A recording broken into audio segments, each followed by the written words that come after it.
آپ دیکھ رہے ہیں ABN مہاراشٹر، میں ہوں آپ کے ساتھ منیر عارف خان۔ ناظرین، گزشتہ 23 نومبر کو مہاراشٹر اسمبلی الیکشن 2024 کے نتیجے ظاہر کیے جا چکے تھے، جس کے بعد مہاراشٹر کی سیاست میں ایک طرح کا سیاسی بھوچال اس وقت پیدا ہوا تھا جب مجلس اتحاد المسلمین کو پورے مہاراشٹر میں کراری شکست کا سامنا کرنا پڑا تھا۔ ناظرین، مہاراشٹر کی 288 اسمبلی سیٹوں میں سے مجلس اتحاد المسلمین نے صرف 16 سیٹوں پر اپنے امیدوار اتارے تھے، لیکن خاص بات یہ رہی کہ صرف ایک سیٹ یعنی مالیگاؤں کی وہ سیٹ جہاں سے مفتی محمد اسماعیل نے کامیابی حاصل کی، اور وہ بھی چند ووٹوں کے فرق سے ناظرین مفتی اسماعیل کامیاب ہوئے۔ اس کے بعد مجلس اتحاد المسلمین کے نو منتخبہ MLA مفتی اسماعیل کے استقبالیہ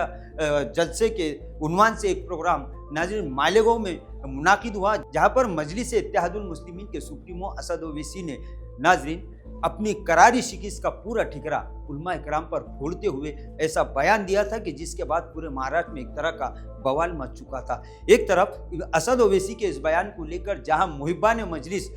طرح طرح کے بیانات دے رہے تھے، سوشل میڈیا پہ ایک طرح کا کامنٹ وار ناظرین اس وقت شروع ہو چکا تھا، اور مجلس کے چاہنے والے اسد اویسی کے اس بیان کی کھل کر حمایت کرتے دکھائی دے رہے تھے، تو وہیں دینی شعبے سے تعلق رکھنے والے یعنی پورے مہاراشٹر کے علماء کرام میں اسد اویسی کے اس بیان کو لے کر کافی غم اور غصہ اور افسوس کا اظہار کیا جا رہا تھا۔ گزشتہ 15-20 دنوں سے یہ معاملہ ٹھنڈے بستے میں ناظرین جا چکا تھا، اور ایسا کہا جا رہا تھا کہ اب یہ معاملہ پوری طرح سے ختم ہو چکا ہے، اور ختم ہونا بھی چاہیے تھا، کیونکہ اس وقت مسلمانوں کے آپسی اتحاد کے لیے سب سے ضروری ہے کہ وہ اپنے آپسی اختلافات کو دور کرے۔ لیکن ناظرین، گزشتہ دن امیر شریعت مراٹھواڑہ مولانا مفتی معیز الدین قاسمی نے ایک پریس کانفرنس کے دوران اسد اویسی کے اس بیان کو لے کر ایسے کئی خلاصے دیے ہیں کہ جس کے بعد اسد اویسی کے لفافوں والے بیان پر ناظرین پھر ایک مرتبہ دوبارہ بوال مچ چکا ہے۔ مراٹھواڑہ کے امیر شریعت مفتی معیز الدین قاسمی نے اس دوران یہ خلاصہ کیا کہ حیدرآباد جانے والے علماء کرام کے ایک وفد نے دفتر مراٹھواڑہ عمارت شریعہ پہنچ کر حلفیہ طور پر یہ بیان دیا ہے کہ انہوں نے اسمبلی انتخابات کے وقت کسی بھی سیاسی پارٹی یا ان کے نیتا سے کوئی لفافہ نہیں لیا ہے۔ لہذا ناظرین، امیر شریعت مراٹھواڑہ کی جانب سے اب سیدھے مجلس اتحاد المسلمین کے سپریمو اسد اویسی سے یہ مطالبہ کیا جا چکا ہے کہ وہ جلد سے جلد علماء کرام سے دیے گئے بیان کے تعلق سے معافی مانگے۔ ناظرین، اس معاملے کو لے کر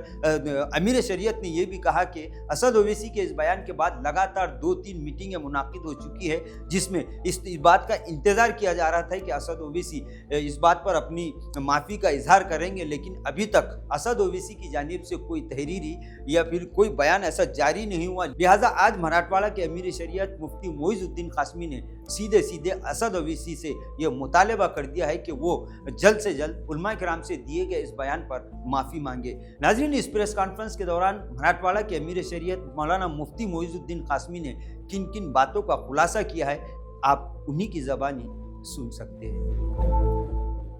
مطلب جو معاملہ ہوا تھا MIM کے صدر اسد الدین اویسی کی طرف سے مفتی عالموں کے خلاف بہت بڑا بیان دیا گیا، اس پر آپ لوگ کیا سوچ رکھتے ہیں اور ابھی آپ لوگ کیا کر رہے ہیں؟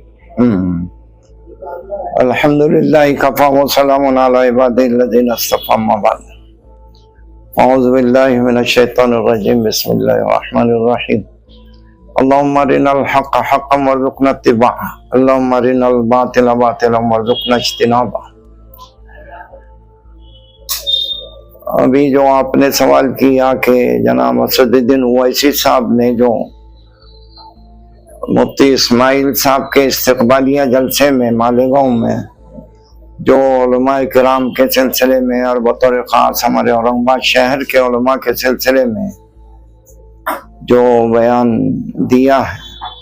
اس کے سلسلے میں ہماری 2 نشستیں علماء کرام کی منعقد ہوئی۔ سب سے پہلی نشست جو ہے مسجد عائشہ میں ہم لوگوں نے منعقد کی، اور اس میں ہم نے نمائندوں علماء کرام کو اکٹھا کیا، اور MIM کے جو ذمہ داران تھے ان کو جو ہے جمع کیا، اور ان کے سامنے اسد الدین اویسی صاحب کے بیان کی قباحت، شناعت اور شرعی اعتبار سے اس کے مرتب ہونے والے نتائج کے سلسلے میں مختلف لوگوں نے اس پر بات کی، اور اخیر میں بطور خاص میں نے بھی ذکر کیا اور ان کو یہ بتلایا گیا کہ یہ علماء کرام کے جذبات ہیں. ہم تو یہ چاہ رہے تھے کہ بڑے انداز میں جلسہ دیا جاتا اور اس میں اس کو ذکر کیا جاتا، لیکن ہم نے ایک نشست 3 دن اس نشست سے 3 دن پہلے لی تھی، اور اس میں مختلف علماء کے تاثرات سامنے ہمارے آئے تھے. اس میں ہم نے بالاتفاق یہ طے کیا تھا کہ بھئی بڑا جلسہ لینے کے بجائے علماء کے 25-30 علماء کرام کو جمع کیا جائے نمائندہ، اور امام کے ذمہ داران کے سامنے یہ بات رکھی جائے. اگر مسئلہ اس طریقے سے حل ہو جاتا ہے اور اسد الدین اویسی صاحب کوئی جو ہے معافی کا اعلان کر دیتے ہیں تو مسئلہ ختم ہو جائے گا. چنانچہ اس لیے ہم نے مسجد عائشہ میں ایک نشست دی اور اس میں کھل کر ہم نے بات کی، اور جو ہے مجلس کے جو اس وقت کے صدر اور اسی طریقے سے جو ذمہ داران تھے ان کے سامنے بات رکھی، اور ہم لوگ منتظر رہے ہیں کہ بھئی اسد الدین اویسی صاحب کی طرف سے کوئی معافی کا جو ہے اعلان آ جائے، لیکن وہ نہیں ہوا. اس کے بعد ایک دوسری نشست پھر ہم نے ہمارے ان علماء حضرات نے رکھی کہ جو ہے حیدرآباد بغرض تفہیم سفر جن لوگوں نے کیا تھا، ان میں سے اکثر لوگ مکہ مسجد میں جمع ہوئے، اور اس مکہ مسجد میں سب پھر ہم لوگ نے جو ہے کھل کے بات کی، اور وہاں پر بھی یہ بات موضوع بحث بنی کہ بھئی جو لفافے لینے والے حضرات ہیں ان کے نام ذکر کیے جائے، ان کی تفصیلات بیان کی جائے. اور اس طریقے سے پھر ہم نے اس کے ساری تفصیلی بات جو ہے وہ شریف نقشبندی صاحب کے سلسلے میں بات آئی کہ بھئی ان تک کے بات پہنچائی جائے، اور جو حضرات یہ ذکر کر رہے ہیں کہ بھئی وہ لفافے جو ہیں کے بارے میں جو بیان دینا چاہ رہے ہیں کہ بھئی ہمارے پاس ثبوت ہے، وہ شریف نقشبندی صاحب سے ہم نے رجوع کیا، لیکن ان کی طرف سے کوئی صاحب یا کسی اعتبار سے بھی اس کی وضاحت نہیں آئی. اب ہم لوگ انتظار کرتے رہے. اس کے بعد اب ہم یہ اظہار کرنا چاہ رہے ہیں کہ بھئی وہ علماء کرام کے جو حیدرآباد گئے تھے انہوں نے حلفیہ ہمارے سامنے بیان دیا کہ ہم میں سے کسی نے لفافے نہیں لیا، اور ہمارا مقصد جو ہے وہ صلح تھا کہ بھئی ہم یہ باور کرنا چاہ رہے تھے کہ یہ آپسی ہے، آپ کا اختلاف اس کے نتائج غلط نکلیں گے. چنانچہ وہاں پر یہ بات سنی نہیں گئی، اور اس علماء کے اس وقت کو جو ہے شکل کچھ الگ دی گئی. نتیجہ یہ ہوا کہ جو ہے وہ امام کے کو جو ہے ناکامی کا جو ہے سامنا کرنا پڑا. اس وجہ سے اب ہم صاف طور پر یہ اظہار کر دینا ضروری سمجھتے ہیں کہ بھئی امام کے جو ہے صدر ہے اسد الدین اویسی صاحب نے جو ہے مالیگاؤں میں جو تقریر کی ہے وہ سراسر غلط ہے. علماء کے شان میں اس قسم کے کلمات کا اظہار کرنا ناجائز ہے، درست نہیں ہے، انہیں معافی مانگنی چاہیے. اب اس وجہ سے ہم اس کا اظہار کرتے ہیں کہ بھئی ان کو معافی مانگ کے اس مسئلے کو ختم کرنا چاہیے، اور ہم لوگ سب علماء کی طرف سے یہ بات ذکر کر رہے ہیں. اللہ تعالیٰ انہیں معافی مانگنے کی جو ہے توفیق عطا فرمائے. یہ ایک ہمارا فریضہ تھا، اس کا اظہار لازم ضروری تھا، اورنگ آباد کے شہریان اس کے منتظر تھے.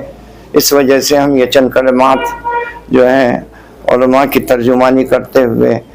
آپ کے گوش گزار کر رہے ہیں. اللہ تبارک تعالیٰ ہمیں آپس میں میل محبت سے سارے کام کرنے کی توفیق عطا فرمائے،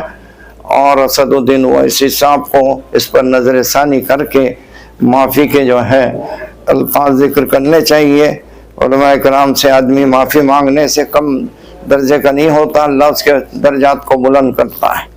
اللہ تبارک تعالیٰ ہمیں عمل کی توفیق عطا فرمائے. وآخر دعوانا الحمدللہ. جو اسد الدین صاحب سے آپ معافی کی امید کر رہے ہیں وہ کس طرح سے مانگنی چاہیے؟ مطلب جیسا انہوں نے اسٹیج سے کیا تھا، پورے انڈیا میں ویڈیو وائرل ہوا تھا، اسی طرح سے اسٹیج سے چاہیے یا پھر آپ لوگوں سے مل کر وہ معافی مانگنی چاہیے؟ اگر وہ مطلب واٹس ایپ پہ بھی معافی کا اظہار کر دیتے ہیں، معافی کا اصل معاملہ تو اللہ سے ہوتا ہے.